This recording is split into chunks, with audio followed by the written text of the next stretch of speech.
Thank you, Tabitha. Can you make sure that the chat is enabled so that any of our attendees are able to send in questions? Yes, chat and question and answer are both enabled. Okay. All right. Well, thank you, candidates, for coming today.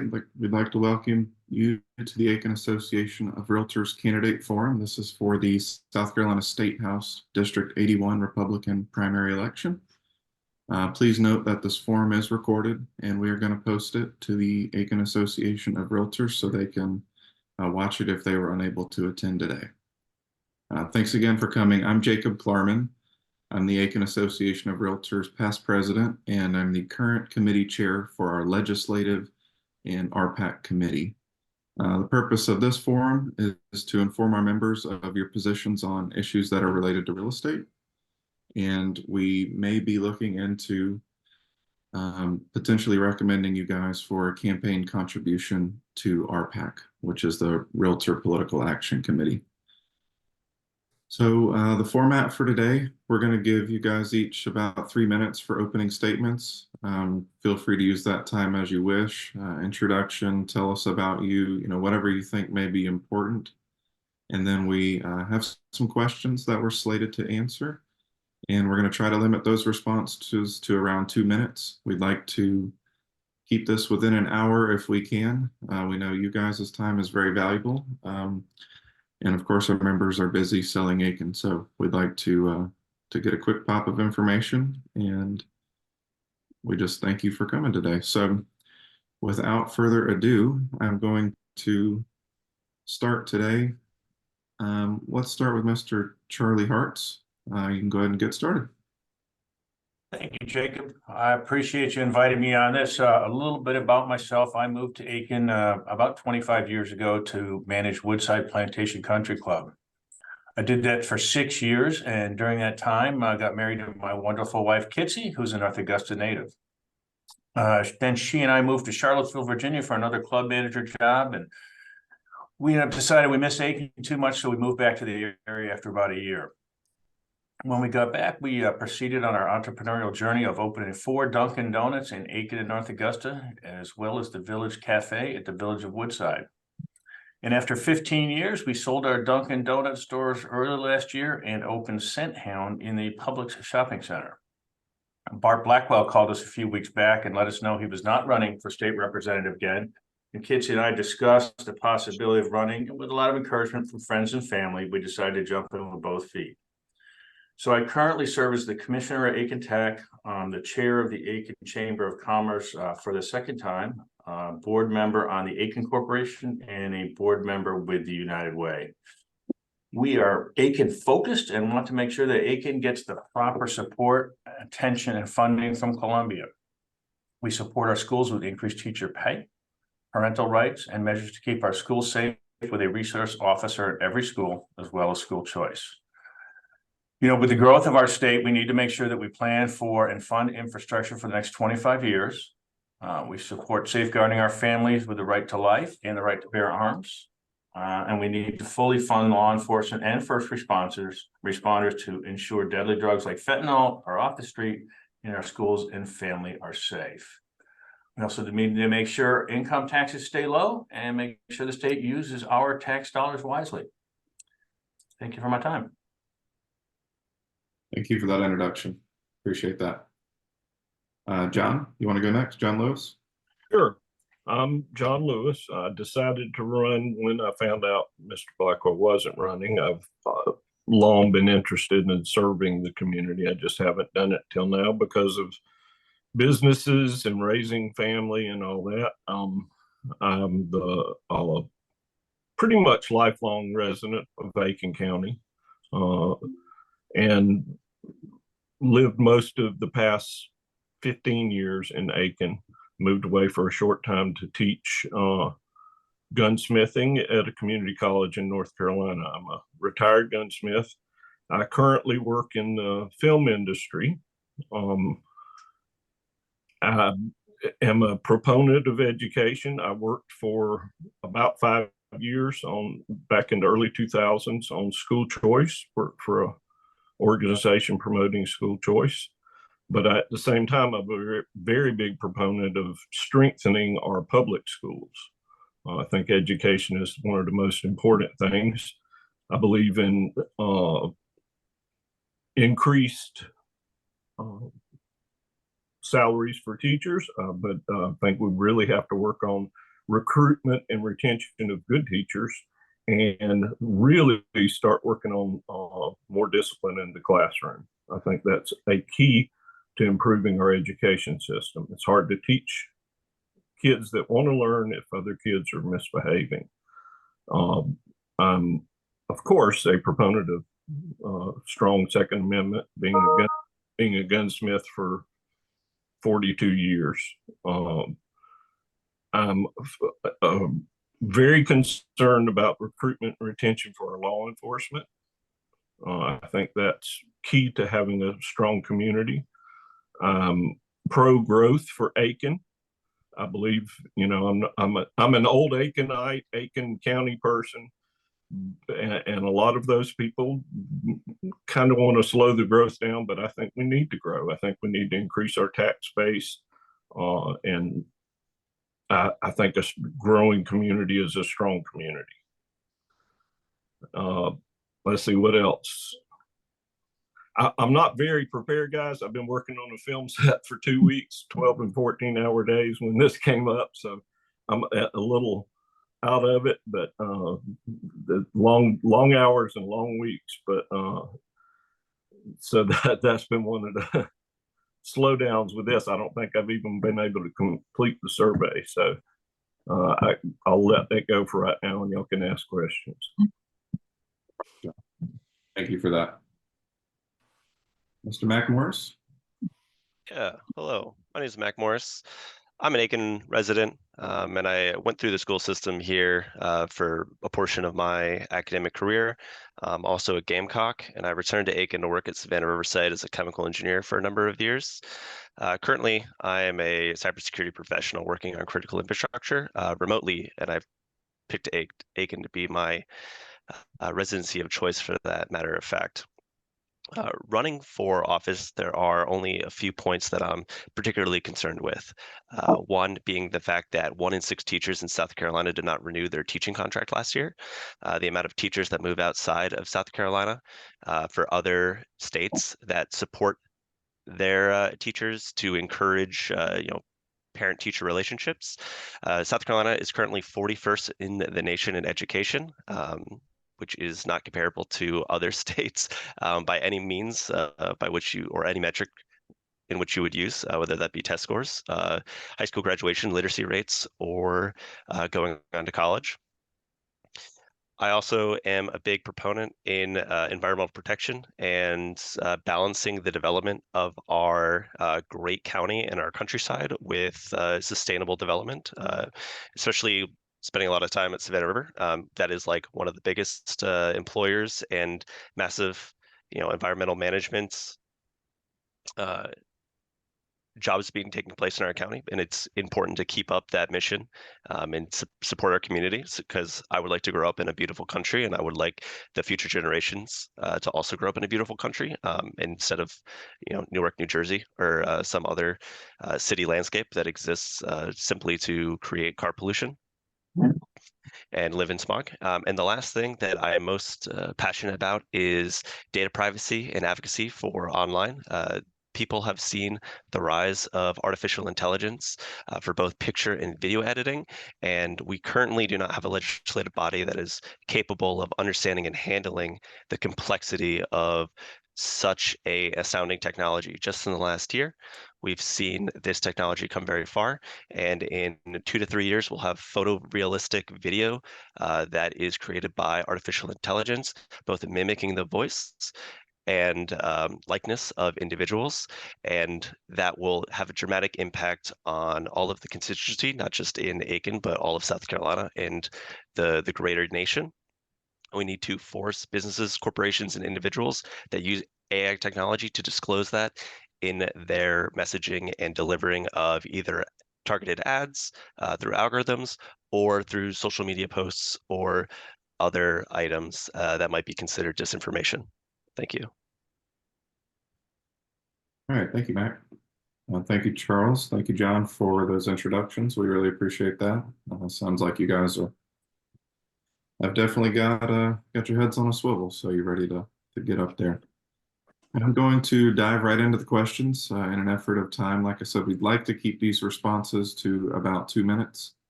If it looks like you're running over, I'm not exactly sure how, but Miss Tabitha is going to indicate that.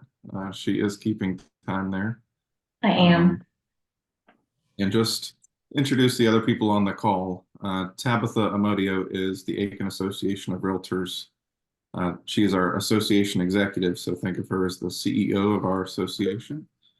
She's been with us in total about 10 years now. She's been the association executive for 5. We are thrilled to have her. So if you're ever looking for something, with the Realtors of Aiken, get with Tabitha. You can call the office and she will put you in contact with the right people. We have quarterly meetings every year. We're going to be having one coming up soon. So if you guys would like to get in front of the membership, shake some hands with the, I think we're up to about 1,000 members, primary and secondary now. So we're definitely a good group to be in front of. Next is Tad Barber. He is the owner and broker in charge of Remax Tattersall Group. He is the current association president of the board of directors. So he is there. Been around Aiken for a long time, business owner. I think Tab has about 15 agents in his office, and he's been very involved in our association for quite some time. The other good-looking gentleman there is John Lamprecht. He's a realtor here in Aiken who has been around for quite some time. John from the upper area of the country. I guess some people might say Yankee. I think it's New York, if I remember correctly. It sounds like I do. So John's been in business for a long time, very involved in our association. He is on our legislative committee. So just wanted to fill in the blanks there of the other people you see on the screen, guys. All right, so I'm going to jump into the questions. Obviously, we just went through the 30,000-foot view of what what you think your priorities are when you get to Columbia. But if elected, what will be your top priority? And to change the order, let's go to John Lewis. My top priority, I feel, is continuing with the overhaul of the judicial system and the way judges are picked in South Carolina. I think that's important down to every level of what we do as far as having a fair justice system. I know they've started working on it. I don't know some of the details of what they're continuing on, but I think that has to be a priority for every legislator. Okay. Mr. Charles? I would say mimic what John said a little bit earlier as far as public safety goes. We've come to a place where, and I don't think it's here in Aiken, but you see the national news where our police are not respected. I believe they are here in Aiken, but I think we need to continue to promote that and pay our officers what they deserve and pay our first responders what they deserve and give them the tools that they need. So safety comes first, and then schools after that. Mac? I did comment during my opening statement about the importance of data privacy and data protection, especially with regards to artificial intelligence. So I would just re-echo that.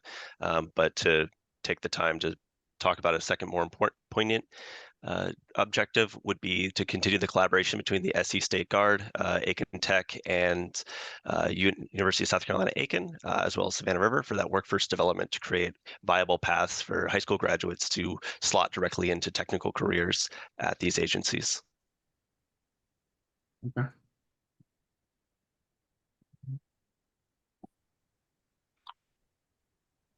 So as South Carolina continues to trend towards economic recovery and growth, what should the state government do to provide more economic opportunity for business and, most importantly, our citizens?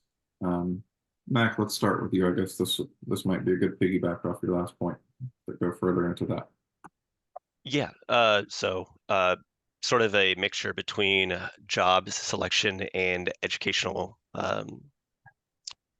promiscuous for graduates. Moving to college isn't always a viable option for everyone, and often isn't even the best economic outcome that they might achieve. Slotting into two-year technical degrees that are funded through a conjoined effort from either state level funding, federal funding, and then businesses let employees have direct input on the technical education that those students will have, often splitting their time between an educational institution and the workforce itself. This is a much more successful opportunity and pathway because it allows them to essentially prove their disposition to their future employer and gain the education while establishing roots in the community that would reduce employee turnover. So increasing the funding level both at a state, soliciting federal funds, and working alongside our biggest business partners, including organizations like Shaw Manufacturing, Savannah Riverside, and the SE State Guard. Charles? Yeah, you know, we've seen a lot of job growth. We've seen a lot of big companies come in, and to continue to support those, I think it has to be a balanced approach, but certainly, you know, workforce development is a must. As Max said, we've got to transition them from high school to work, and out at Aiken Tech, we're doing that. We work very closely with the employers in the area. So that's one thing. And the other is childcare. Everybody's struggling with it now. And we've just got to come up with a way that we can do that more efficiently. And the state rules are very stringent on what you have to have and how many employees you have to be. And that's all important. But, you know, I think we need to look at both sides of that issue. And so childcare and workforce development. Okay. John? I would agree with that. Workforce development is very important. I have taught in a very successful community college system up in North Carolina, so I recognize the benefits of that system. I feel that I honestly feel that we need to do more starting on a high school level as far as technical training, where kids come out of high school able to jump into the workforce, whether it's a collaboration between the public school system and the technical colleges. You know, that remains to be seen, but I do think that's very, very important. We have to have good jobs and good industrial growth, good technological growth. We have to have people that are educated to do that. South Carolina, I think it was Mac mentioned that 41st in results in education and in public schools. Well, we're in the top 10 or 12 in spending, so we're not getting what we're paying for. We need to do a better job of utilizing the money we have to educate our kids in the public schools and to enable them to be able to join the workforce. Thank you, gentlemen. Good points. So kind of shifting towards a more real estate specific question now. What should the role of the state government be in regulating short-term rentals? And I'm going to go to Charles first on this. You know, I know that's a pressing question in Aiken right now, and I'm not sure I understand all the dynamics behind it, but my inclination would be as little as possible. I'm in favor of the government doing as little as possible. I know they jumped on you guys on the fees recently, and you're trying to work through all commissions and all of that, and wish you the best of luck. It needs to be fair to both sides, but that's what I would say. Okay. Matt?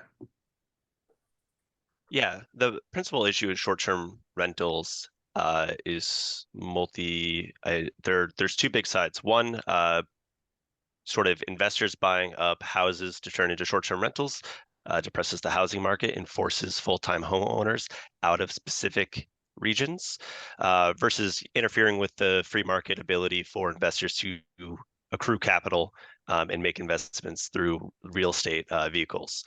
So you don't necessarily want to tread on either toes. Regulating it from a state level seems a little bit heavy-handed. It should be left up to a county and city interpretation for what they would like to, so that citizens in the local community can make their voices heard. Obviously, a state regulating Myrtle Beach or Hilton Head in the same way that they would do Aiken, South Carolina doesn't make a lot of sense to me. So it needs to be more regionalized. Sure. John? I would agree with that. I think the state needs to mostly stay out of it, and it needs to be a more localized decision. What's good for Aiken County, what's good for the city of Aiken may not be good for the city of North Augusta, may not be good for Columbia, may not be good for Greenville. It's all different markets, and even though maybe the state needs to provide some overwatch over it, I think it's more localized. Okay. Thank you for those points. What should the role of the state government be in ensuring affordable housing for South Carolina's workforce? We've talked a lot about workforce development and the pathways that we can get young people into the workforce, but what could the state government do to ensure that there's affordable housing for those folks? And sorry, I will go to, let's see, let's go John first. Well, I don't know what the state can do about it. I mean, it is a problem. I look at it from the time we moved into our new house until now, the housing market has grown so much that our value on our house is up, 50% in 5 years. That makes it hard for young people to get into a house. So I'm not sure what the state can do for it, but I do know that that's something that needs to be explored. I haven't really thought about it enough to give you much more of an answer than that, except it should be on our radar. Mr. Charles? Yeah, I would say that the state, John said, the state can't do it alone. I mean, they can offer tax breaks and those sort of things, but I think it's more of a collaboration by the city and the county with some support from the state. But each city has to do their own thing, and whether it's easing up zoning rules, whether it's changing zoning for certain areas, whether it's giving them tax breaks. At the Aiken Corporation, we help develop workplace housing, and it's not easy to do, especially in today's environment with the cost of building. But certainly a change in Washington and lowering interest rates would help. Mac? Yeah, affordable housing rings true, specifically with me, because it is often individuals in my generation that are struggling to find affordable housing or to purchase their first home. From a state level, I think the biggest thing that we can do is to increase the weighting of past rental payments as part of a consideration for securing a mortgage with financial institutions. Currently, we are relying too heavy on a credit system where your past rental payments doesn't count towards your ability to pay off a mortgage. It makes no sense to me that I can pay $1,800 for 7 years on renting an apartment, but am somehow unable to prove that I can pay a $1,400 a month mortgage payment, including escrow. As a state, we can work with financial institutions and create policy around the inclusion of past rental payments as part of the system for which financial institutions would grant mortgages. Okay. Thank you. The next question, how would you balance the need for growth and housing while also protecting the environment? And we'll go to Mr. Charles first here. I think you nailed it in the first part of it. It's balance. It's a balance of, we need growth. If you're not growing, you're dying. But and I hate to use the term smart growth because we've overused that about 10 years or 15 years ago. We need to grow, and it needs to be intelligent, sustainable growth. And that's a balance of affordable housing, childcare, all of the above. Okay. John? I think one of the keys to balancing that is maybe giving tax credits for people that do more as far as sustainable growth. Maybe a new development that keeps more green spaces, and I'll give them more tax credits. There has to be some benefit to the people that are doing these developments in order for them to want to be more environmentally friendly. It can't just be a draconian regulation that says you will do this. The best way to do it is to make it appealing to them to do it. Okay. And Matt? We have great organizations in South Carolina pertaining to water use and conservation of either wetlands or the watershed. But when it comes to growth, either business or housing, America's fixation on single family homes is detriment. It's what creates suburban hell. We need to encourage more mixed use building facilities that include apartments, multi-residential homes that are integrated with retail businesses rather than having driving be the only method of transportation and creating more and more suburbs that spread out from a city center that create additional traffic and environmental degradation. So increasing the benefits from a statewide level for mixed use housing and mixed use multi-zoned expansion. Okay. All right. All right, so kind of a bit of a pivot here. With the advancement of AI in the world today, is there anything the state government can do to help protect the jobs and the privacy of our citizens? And let's go to, I'm trying to switch this up, guys, and keep it in some sort of a fair order. We'll go to John first. Well, my industry that I'm working in now, the film industry has been very concerned about that. That was a major point in the excuse me, in the strikes last year for the Screen Actors Guild, was the use of AI for making films. Mac's completely right. We are growing so fast in that area that it won't be long before there might not even be a need for actors. So the likeness, one of the things they struck for was for protection of their likeness. People have signed contracts to where their image is used and can be used forever. You know, they're dead and long gone, and they're still making movies starring Mel Gibson. So I think we as a state have to do something. I think Mac touched on that earlier, and I absolutely agree that one of the things is notification that AI was used. The state has to kind of stay on top of that. The federal government is working on it. I know that, but I think it comes down to a state level where we protect the things that are going on in our state. Thank you, John. We'll go to Charles next. I probably know less about AI than either of these guys. All I know is that it is a danger, and the state needs to stay on top of it. We need to hire some smart people to advise us, and Mac might be one of those people. Okay. Go ahead, Mac. Yeah, I've worked on cyber intelligence and foreign threat adversary intelligence for quite a while.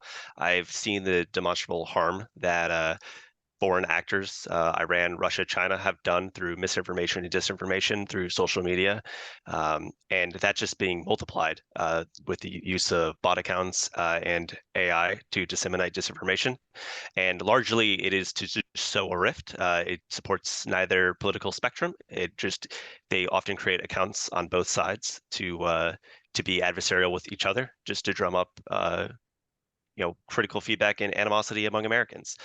The Section 230 and the federal level, these are wide policies that are cast out, but change can also be driven from a state. California and Colorado and Minnesota showed that you can drive labor and employment changes through the forced inclusion of salary disclosures on job applications. And now that it's become federal, it's not a federalized standard, but it is enforced sort of congruently throughout all states now. South Carolina can do the same by driving disclosure of AI use, enforcing platforms like Facebook, Meta, Instagram to disclose that AI is being used by a user when they're generating images, so that when you see, maybe a doctored photo or a doctored video, you aren't being misled into believing that it's true. There's that check there that tells your common sense to say, wait a second, let me slow down. Maybe I'm misinterpreting this. And that needs to be a state level event. It can't be done locally. And if we wait for the federal government to do it, we won't get there. All right, thank you.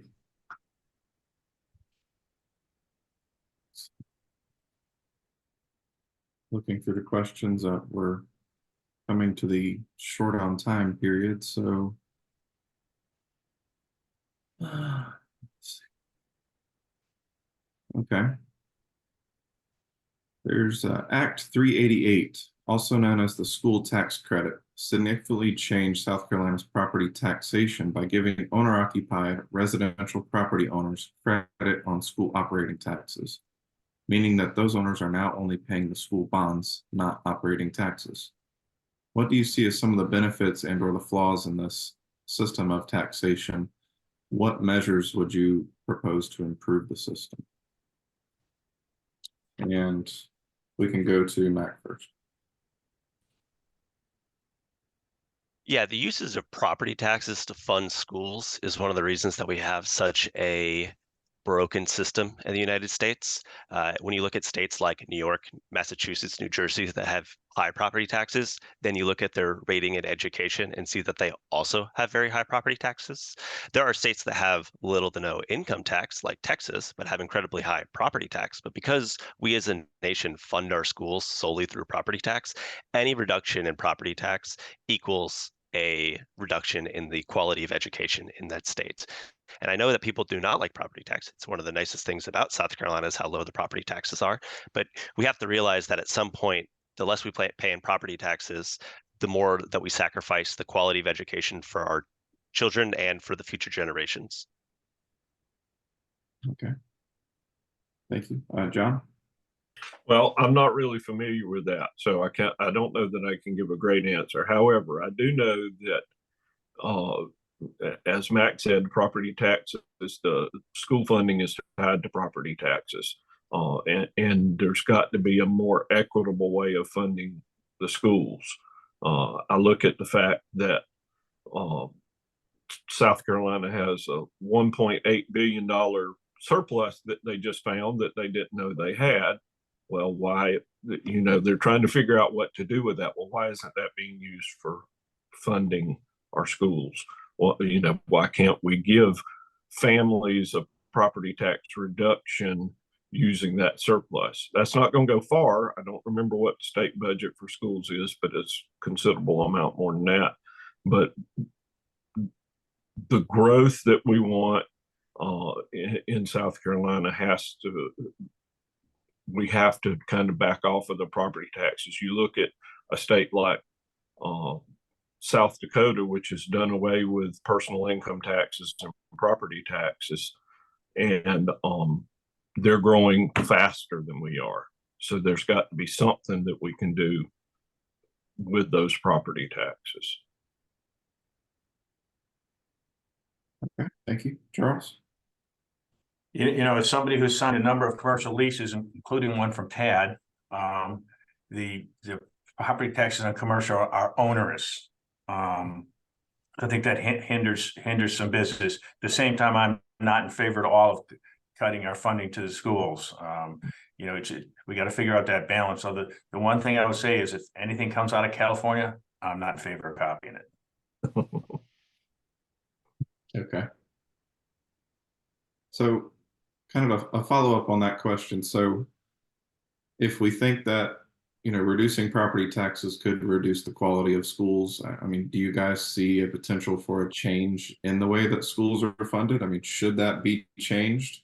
Should it not be so directly linked to property taxes? I mean, is there other ways that you think could actually, the change that could actually be made to upgrade that system and modernize it? I'll send that to Mac first. Yeah, we can start by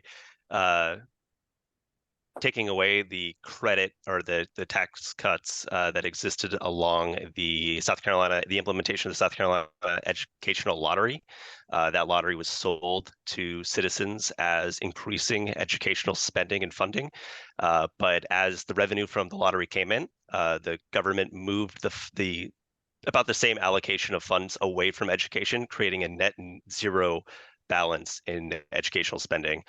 It is essentially a tax on the poor class of South Carolina that was implemented to essentially move and reallocate the money away from funding education. So we should reverse that education, bring millions of dollars, or sorry, reverse that spending cut, bring millions of dollars back to education to make the educational lottery what it was originally intended for, which was increased spending for education in South Carolina. John? Well, I think that, we need to streamline the education system, the actual system in South Carolina. We've got, first off, I've been involved in Aiken County public school system since 1968, almost continuously. Okay. Between me and my brothers and my children and now my grandson, almost continuously since 1968. So I'm very familiar with them. We have far more administrators now than we did when I started. I started at Belvedere Elementary and there was 3 people in the office. When my niece was in there was like 12 people in the office. Okay, so from superintendents on down, we need to streamline how we're spending the money. We don't need to stop funding. We just need to be more efficient with our funding. I think that's a huge problem in South Carolina. I do think that maybe we need to switch some of the funding away from property taxes. And I completely agree with Matt. We were sold a bill of goods with the South Carolina lottery that it was going to fund education in South Carolina, and they've reallocated the way those funds are spent. Put it back to where that money is spent on education. Thank you, John. Charles? Yeah, I'm certainly not in favor of raising property taxes, but as with the other guys, I think we need to find other revenue sources. And I and the chamber were very pro the 1 penny sales tax to build our new schools. And I can tell you, when I was chair of the chamber 7 or 8 years ago, we'd have major employers coming in. We'd drive their wives by the schools. They would burst out into tears and they'd be off to Evans, Georgia. Now with these new schools that we built with that penny tax, which has been a lot of money, that problem has disappeared. I mean, major employers are their senior executives are staying in the area. So that was a huge success.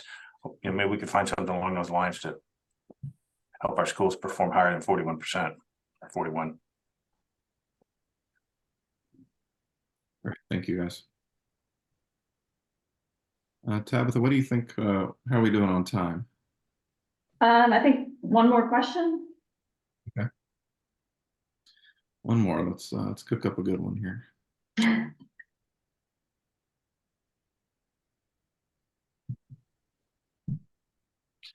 Okay. Some legislative proposals have centered on a major expansion of the current sales tax base to include most, if not all, of the service sector. Do you have thoughts specifically on our current sales taxation system and potentially moving to an expanded sales tax base? And it's like Charles should be first on this one. Just a quick Yeah, well, clarifying question before he starts. When you say that, are you referring to the federal change proposed in Congress about switching from a income tax to a flat spending tax? Talking about a VAT tax? Yeah, the federally proposed budget change that would remove federal income tax and replace it with a 23% sales tax. Is that what you're referring to, Jacob? I don't believe so. This question was submitted by one of our other committee members who I don't see on the call. We could clarify it to mean state sales tax, if that makes a difference in the question. Okay. Sorry to cut you off, Charles. I just was. No, wanted not at all. confirmation. That's an interesting discussion, that whole thing. No, but right now, I think our sales tax is 6%. Then we've got a 1 cent for the schools. Then we've got a 1 cent for county capital projects spread around. All those monies, I think, get spent well. If you're in a hospitality business, there's another penny, so we're at 9% there.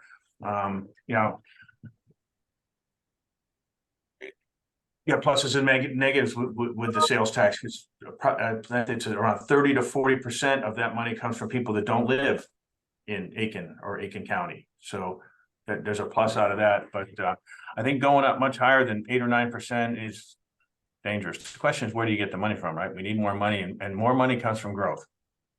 We need growth. Okay.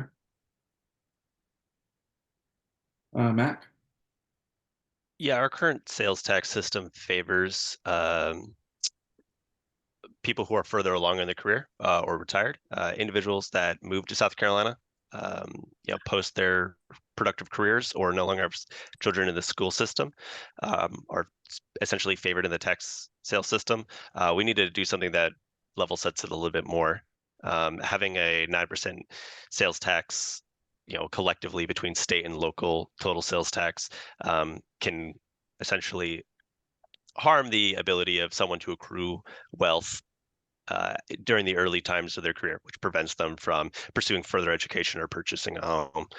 So we definitely need to level set the tax system a little bit more to apply fairly and equally to members of all working classes and of all ages. Okay, John? I'm more in favor of a consumption tax than I am property tax and income tax on a state level. I think it's more fair if it's done properly. You do away with some of those other taxes, and you can give tax rebates and tax credits for sales tax. That's been one of the things that's been proposed in the past with the fair tax. More people that may be trying to avoid property taxes and income tax, which there are, it's harder to avoid the consumption taxes. So I think we should be moving towards consumption taxes.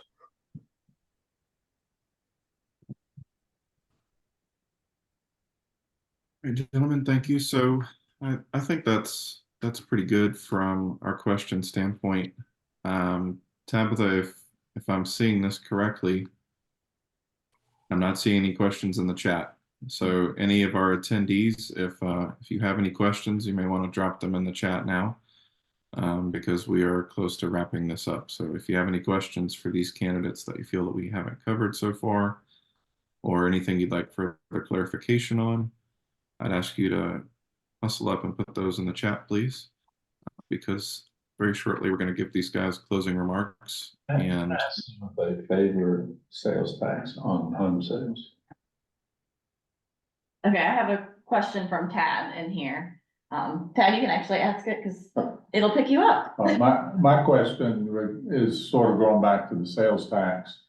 In some areas of the country, if it's not in place, it's being proposed, but that would be charging sales tax on real estate transactions. Do any of the candidates have any opinion on that? Absolutely not. Houses are too expensive as it is. Yeah, sales taxes are usually charged on the buyer, and I don't think you should be adding a sales tax to a home. And we probably also shouldn't be adding sales taxes to automobiles either.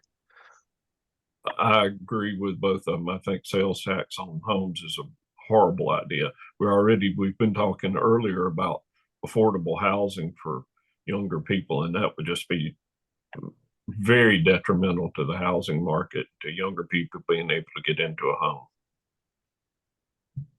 Thank you. attendees, Tabitha is telling me use the Q&A section of the chat rather than the chat. click Q into A.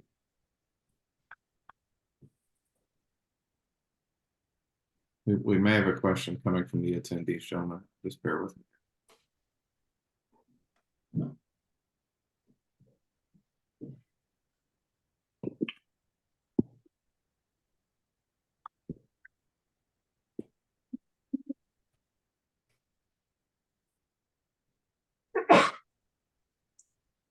Bless you. Okay, I do have a question, from John Pettigrew. He asked, what is your position on term limits? Go ahead, Charles. I think all you need to do is look at the federal government, seeing who's in charge. Mitch McConnell just announced that he's retiring, and I'm sure he's a great guy, but it's long overdue, and it's long overdue for the two candidates that are running.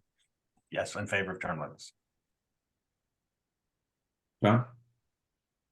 If it's good enough for the president, it's good enough for Congress, and I think it's good enough for the South Carolina legislature. I think there should be a term limit. I'm for a constitutional convention being convened. I think South Carolina needs to lead the way on convening that to put in term limits for the federal government.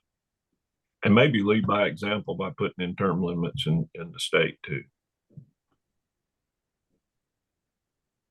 Yeah, Matt. Yeah, I'm super in favor of term limits. I'm also in favor of an age limit. It seems weird that we have a weird social stigma about members participating in the workforce after they pass a certain age, and I don't know why we're allowing our nation and citizens to be led by members that have degraded faculties of mind.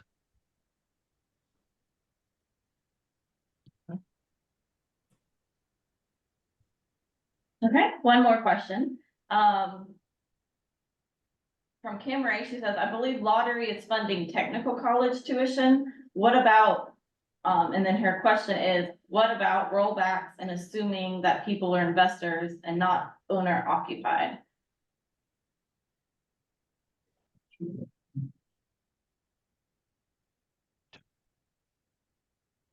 Okay. John, if you'd like to go ahead and start us out there. I'm not sure what the question was there, but that I couldn't hear it really well. So Yeah, same thing. Okay. I'm gonna promote Kim so she can ask her question out loud.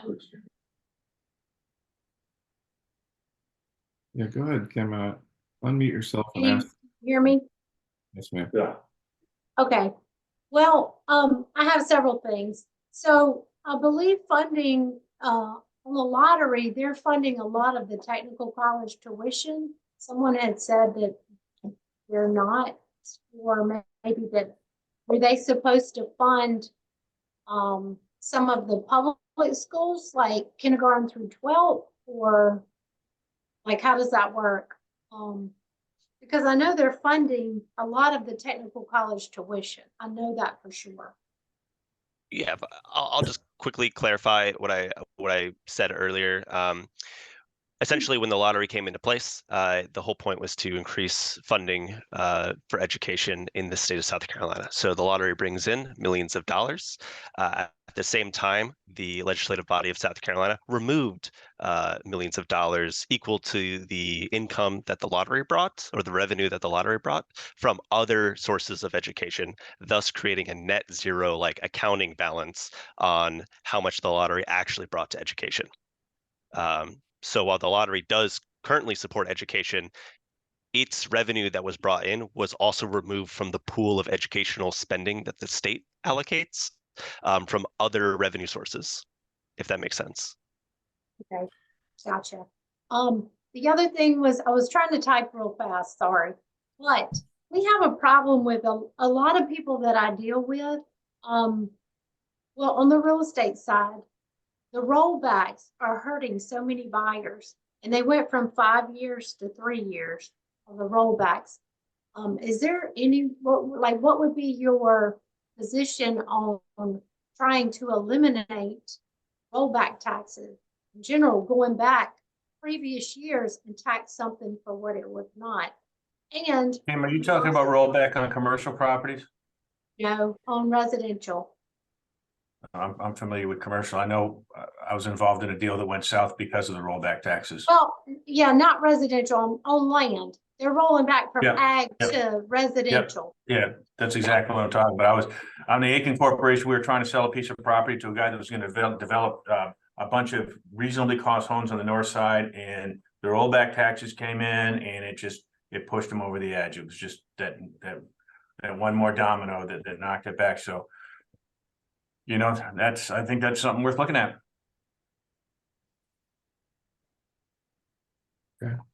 So John? position like on that, and then the other thing is I have a lot of people that deal with business property tax, where you're taxed on every desk, every computer you own, every chair, every bar Personal property. stool, you know, on the property tax. The state, county, and state automatically assume that you own $25,000 worth of stuff. So they automatically assess it at 25,000 without even asking the question. And I feel like that's I feel like it's deceitful on their part, you know, because some people rent, some people don't own but $1,000 worth of things, but every year they tax several $100s. They have no idea what that is. And they come to me and I try to explain it. It's not my job to explain it to them. That's the county's job to explain the things like that.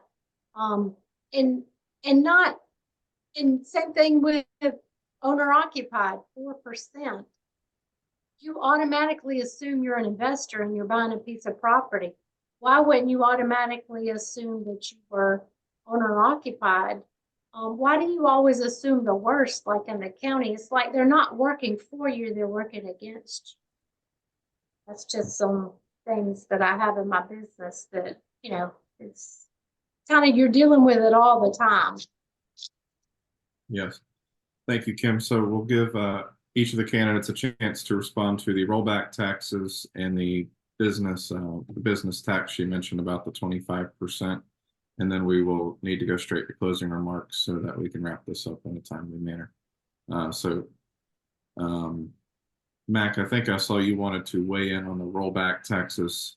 If you'd like to weigh in on that and the business tax, then we can go to John and Charlie and wrap up. Yeah, perfect. So thank you, Kim, for all of the clarifying statements to let us really understand your question. Rollback taxes, as well as all of those other taxes, are created to prevent loopholes and individuals or businesses from moving assets around or dodging taxes. Sometimes they're applied unfairly. We obviously have to sort of assess that. Rollback tax shouldn't exist. Taxes should exist to for an individual in the current place and time, right? So we shouldn't be retroactively harming anyone because a property that was sitting unused in an agricultural aspect is now being developed for residential use. That shouldn't harm the residential individual, and the agricultural holder, the original seller, was never planning on doing residential with it until, you know, potentially the moment that they sold it. So you shouldn't be retroactively taxing individuals. Some of these taxes do exist to close out loopholes. We don't want individuals that have always been trying to hold land for future subdevelopment, you know, plots to get away with a lower tax structure when they're going to be doing residential development in the future. So that's mainly the reason that a lot of these taxes exist, but they need to be handled on a case-by-case issue. Okay. John? Well, I think the retroactive tax idea is a horrible idea. It's just ridiculous to go back and charge people, and it is going to stunt growth if it continues. I'm basically for lowering taxes all the way around on everything. I think that we are way, way overtaxed in this country. If a sleight of hand, it's hidden. Everything has got taxed. Everything is taxed. So people don't even really understand the overall tax burden that they're under. So I'm for doing away with any of these taxes we can do away with, and at least reducing them if we can't do away with them. Okay. Mr. Charles, anything you want to wrap up on? It's on the personal property taxes, they're onerous as well. And unfortunately, Kim, that's an issue. And one of these short-term answers is just to have your clients get a pretty good accountant. Okay, well, closing remarks, if you'd like to say anything in closing, we can start with John. Give out your closing remarks. Try to keep these 2 to 3 minutes if you can. Well, first off, I want to thank y'all very much for the opportunity to participate. I thank the other gentlemen for participating, and look forward to a good race against them. I'm impressed with both of them. I think any one of us would make a good representative. There's going to be differences between us, but I think we would all make good representatives. So thank you once again. I'm sorry I wasn't a little bit better prepared, but I've been out here in the boonies in Southwest Georgia filming a movie. So not much Wi-Fi access or anything out here. So thanks for the time. All right, thank you. Mr. Charles? Thank you, John. I couldn't agree with you more about, thank everybody for being here. What I think I bring to Columbia, which there is not a lot of, I was up there recently, is with the chambers. There's a lot of retired folks, there's a lot of attorneys, there's not a lot of business people. I sign both sides of the check. So when the government legislates, I feel it, I understand it. And a perfect example of that is, you've all heard in California, fast food franchises are now have $20 an hour minimum wage. And some people say, well, the fast food people can afford it, and maybe they can, but what that does then is they're going after the same labor pool as Joe's Crab Shack next door. It's the same pool of labor, so that $20 went up for everybody. So everybody got hit with it, and more payroll taxes on top of that. So that's what I'm going to bring to Columbia is understanding small business, understanding when they legislate rules and regulations, how it affects small business. Thank you. Thank you. And Mr. Mack? No, it was great having this opportunity to talk and discuss with everyone. I think that there are a lot of issues, and the state has to sort of know its place as a legislator. You're between your local representation in the county and the city, and the federal government. In many ways, city council has much more, county council has much more impact on a resident in South Carolina District 81 than someone in the state legislature. If you look over Bart Blackwell's 1,183 votes that he cast as our representative, then you'll sort of discern that only about 4 or 5 of them actually had dramatic impact in the state. Everything was either unanimous or down party lines.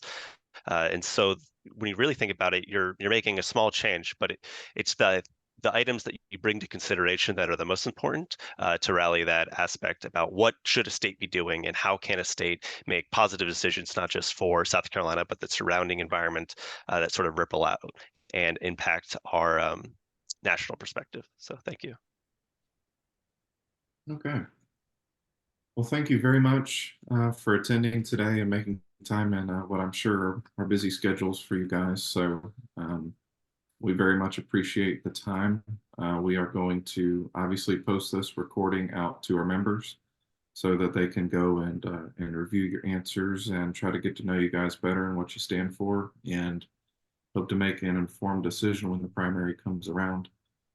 We may be in contact soon. I think that we've discussed giving you guys the invitation to maybe our next meeting, so you can just meet more voters and constituents at that time. So again, very much appreciate your efforts today and you joining us, and have a great day. Thanks very much. Thank you.